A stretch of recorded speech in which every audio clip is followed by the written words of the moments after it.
Question आपको दिख रहा होगा, काफी इंपॉर्टेंट क्वेश्चन है।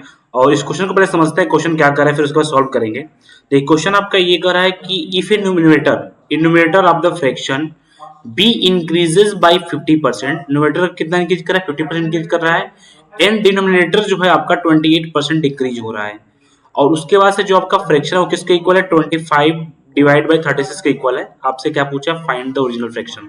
तो हम क्या करेंगे, जो न्यूमरेटर होगा यानी कि जो आपका अंश होगा उसको हम लोग x मानेंगे, जो आपका हर होगा हम उसको y मानेंगे। कंडीशन जैसे क्वेश्चन का कंडीशन है सेम वैसे ही आपको करना है। इसमें बोल रहा है कि उसके अंश को 50% बढ़ाते हैं, तो कोई भी चीज अगर 50% बढ़ने का मतलब क्या होता है दोस्तों, वो आपका 150 हो जाएगा।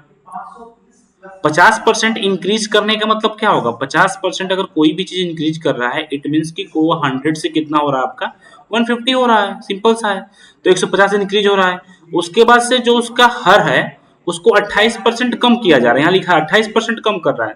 तो 28% कम करने का मतलब क्या हो जाएगा आपका 72 हो जाएगा। कोई भी चीज अगर 28% कम हो रहा है तो सिंपली आप यहाँ से भी उस चीज को रियलाइज कर सकते हो। कोई भी चीज अगर आपका 100 है, 28% कम का मतलब क्या हो जाएगा आपका 72 हो जाएगा। ये आपका किसके इक्वल होगा, ये जो है आपके इक्वल होगा 25/36 के आपके इक्वल होगा। और यहाँ से क्या मुझे ओरिजिनल फ्रैक्शन आ जाएगा, जो कि जिसको हम लोगों ने x और y माना है। तो आप x और y यहाँ से आप फाइंड कर सकते हो, x डिवाइडेड बाई y। इधर आपका क्या हो जाएगा 25 डिवाइड बाई 36 होगा। और ये जो इधर मल्टीप्लाई इधर जाके डिवाइड में होगा, जो डिवाइड उधर आपका मल्टीप्लाई में हो जाएगा। तो ये आपका 72 इधर हो जाएगा और ये आपका 150 जगह इंटरचेंज हो जाएगा। इसको करोगे तो 25 छक्का 150 हो जाएगा, इसको करोगे 36 गुना 72 हो जाएगा। यानी कि आपका जो ओरिजिनल फ्रैक्शन होगा वो कितना आएगा, आपका ओरिजिनल फ्रैक्शन आपका होगा x बाई वाई। ये आपका कितना आएगा, ये आपका आएगा 2/6। और यानी कि 1/3 इज द करेक्ट आंसर। 1/3 जो है आपका करेक्ट आंसर होगा।